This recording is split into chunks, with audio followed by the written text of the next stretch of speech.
Hola hermanos y hermanas, ¿cómo están? Espero que en lo que va de esta semana estén bien. También espero que hayan podido escuchar y ver el video de la introducción y la lección del día domingo de esta primera lección del segundo trimestre del año 2020.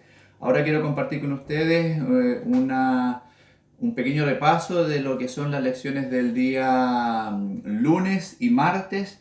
Y antes de eso vamos a pedir la bendición de Dios. Padre nuestro, Señor que está en el cielo, santificado sea su nombre.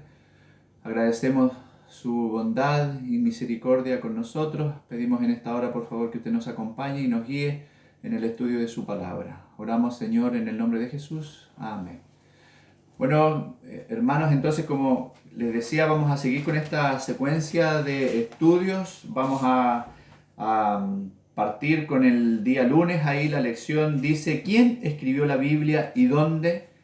Sin duda, la Biblia, como habíamos dicho, es uno de los libros más importantes a nivel mundial. Tiene una trascendencia religiosa, una influencia espiritual que no podemos negar, y por eso la difusión que ha tenido.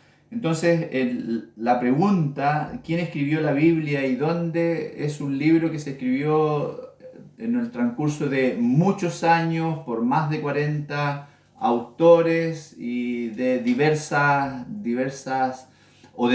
orígenes, ¿cierto? Podríamos decir. Entre ellos habían personas de distintas clases sociales, como por ejemplo David, que era rey; Daniel, que era un personaje político dentro de su tiempo, con mucha autoridad, con mucho poder y con mucha influencia también. Y dentro de esas otras personas que escribieron la Biblia también había profetas, había algunos que eran pastores, había personas de distintas edades, jóvenes, adultos, ya ancianos, por ejemplo, como Juan cuando escribió el Apocalipsis.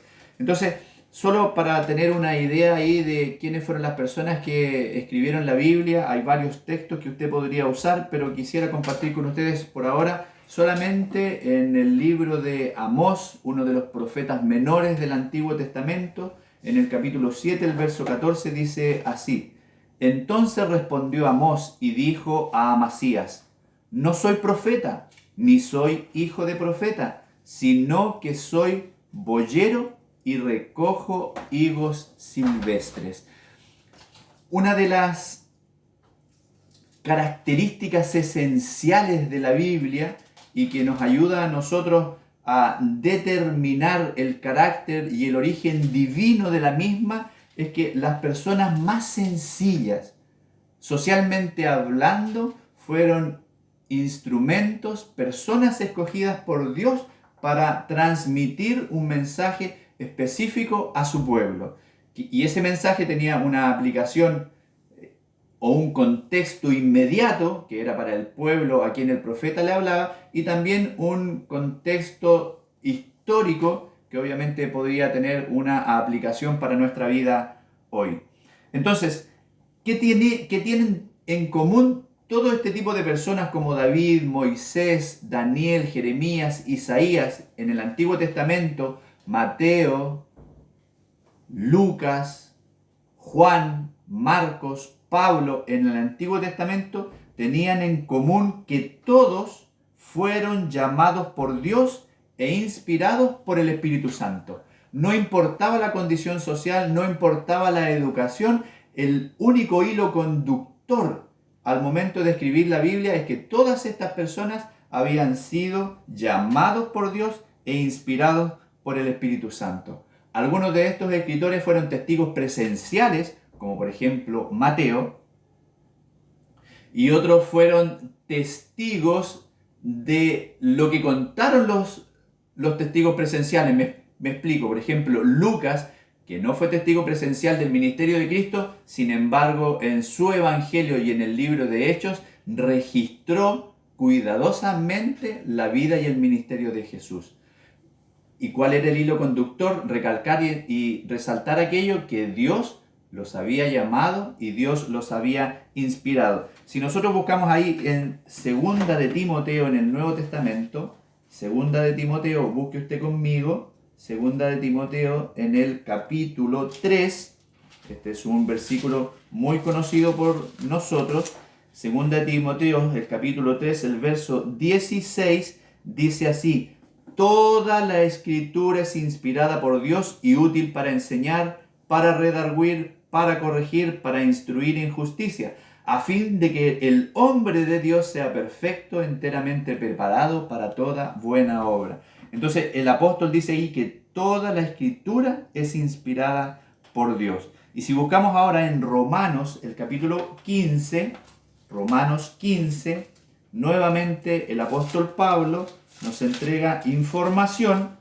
Capítulo 15, verso 4, dice lo siguiente: las cosas que se escribieron antes, probablemente Pablo está haciendo alusión al Antiguo Testamento, para nuestra enseñanza se escribieron, a fin de que, por la paciencia y la consolación, ¿de qué cosa? De las Escrituras, tengamos esperanza. Nosotros hoy día podemos decir que todo este libro es las cosas que se escribieron antes. Y a través de la Escritura, que es inspirada por Dios, que se escribió en distintas épocas, por distintas personas, en distintos contextos, nos sirven a nosotros para tener esperanza. ¿Qué podemos decir entonces acerca de la pregunta ¿quién escribió la Biblia y dónde? Muchas personas, en distintos lugares. Pero también podemos decir finalmente que el autor es solamente uno, Dios. Y que nosotros sepamos que el autor es solamente Dios, eso nos da seguridad y nos da esperanza para el futuro. Hay otro aspecto que tiene la escritura que está en la lección del día martes, la Biblia como profecía. La Biblia como profecía. ¿Saben ustedes, hermanos, que el 30% del contenido de la Biblia está compuesta por profecías o literatura profética? Hay varios textos ahí que aparecen en la lección del día martes, pero vamos a buscar un versículo que es Amós. Nuevamente Amós nos va a mostrar algo en el capítulo 3, el verso 7. Yo quiero leer para ustedes. Dice así, Amós 3, 7, porque no hará nada el Señor sin revelar su secreto a sus siervos, los profetas. Ahora está siendo más específico. Amós decía que no era profeta. Sin embargo, dice que Dios no hará nada sin revelar su secreto a través de sus siervos, los profetas. Entonces, la semana pasada decíamos que la Biblia habla acerca de Jesús desde el Génesis hasta el Apocalipsis, que Dios reveló en su palabra el plan de salvación. Hay por lo menos 75 referencias en el Antiguo Testamento directas acerca de que Jesús vendría. 75 referencias y muchas otras referencias indirectas, como por ejemplo el sacrificio en el santuario, que también hacían alusión al Señor Jesús. Pero si ustedes leen en Isaías 53, del 3 al 7, por ejemplo, van a encontrar ahí las características del ministerio de Jesús, que sería un siervo sufriente, que no abriría la boca, que sería llevado como oveja al matadero. Por ejemplo, si ustedes leen Miqueas 5:2, el profeta, muchos años antes de que Jesús naciera, había indicado que el Señor nacería en una pequeña ciudad llamada Belén, la ciudad de David.